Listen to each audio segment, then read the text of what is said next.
Hi there.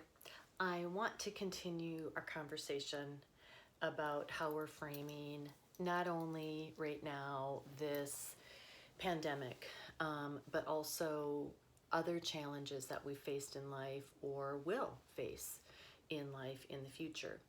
And I had shared about this framework of before, middle, and other side, um, and how that is helping me to reflect a little bit, be intentional about what's happening in the middle here, and then what I want it to look like on the other side for those areas that I can influence and control.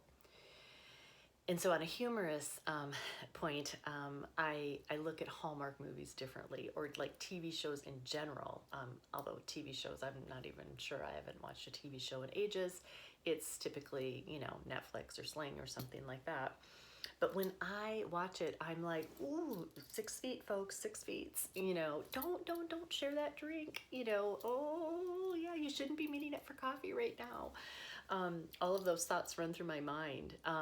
But then I also think about shows that I've watched that were pre-recorded, like on HGTV, and then thinking like, so what's their middle look like now?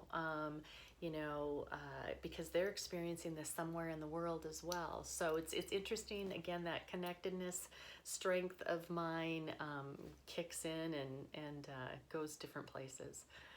But what I want us to think about is, what do you miss about the before? What are things that you miss that were part of your life or part of your work before? One of those things my husband and I were talking about is he shared how he missed getting a little text during the middle of the day just to say, I love you, I'm thinking about you. And realize that in the middle here, it's more of I'm leaving my laptop to go and fill up my cup with coffee, give a wave to him at the dining room table, and then head back. But that texting to say, hi, I'm thinking about you and I'm grateful to do this with you, can still continue. But I didn't know that was something from before that was meaningful to him.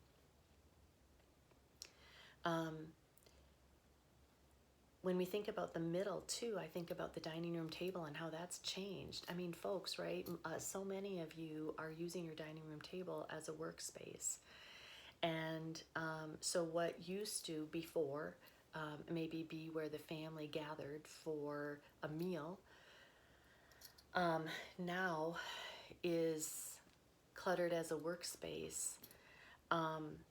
But then I began to think, there were likely folks that weren't gathering at the table before, but maybe eating their meal together in front of the TV. And so then this middle creates this opportunity to say, what if we look at our dining room table differently? What if that does become the place where we gather for meals and we're able to talk about what we're grateful for that day? The other side is something that you and I can't control. We can't control what the world's going to look like, how our communities are going to look, how our work is going to function, what it's going to, all of those things. We can't control those things. But what we can control is what we want in terms of intentional relationships on the other side.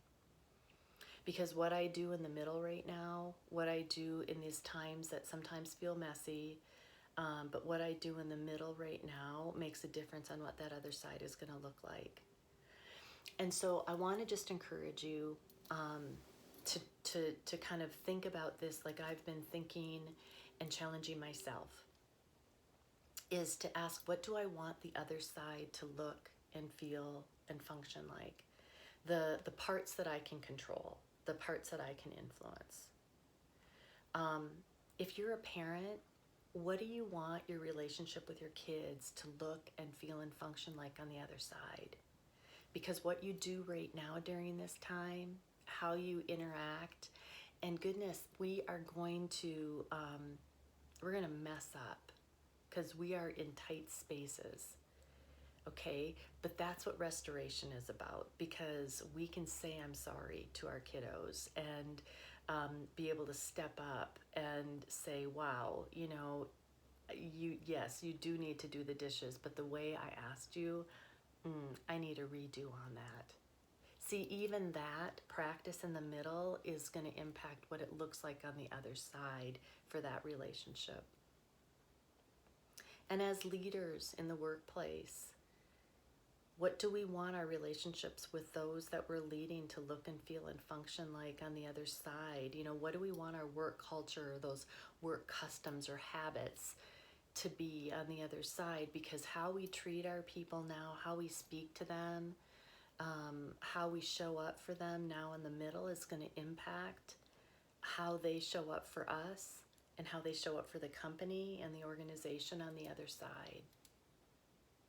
So I just want to wrap it up with a quick message about grace, because we all need it, okay? We are going to have missteps. We're going to have to do that restoration and recovery work. But I want you to think about, what action step could you take now to move you towards what it is that you want on the other side? Or maybe we need to back completely up and you need to start thinking about, what do I want that other side to look like, so that you can start thinking about specifics. And then that tough question for myself has been, once I set that action or that intention in place, is asking myself, am I interested or am I committed? Because if I'm simply interested, it's likely not going to happen on the other side. If I'm committed in this middle, that raises the likelihood that what I'm hoping to work towards in my relationships on the other side are going to happen. So let's give ourselves grace. Let's give ourselves that space to do the restoration work that we need to in the middle here, so that the other side is a designed intention versus just living by default.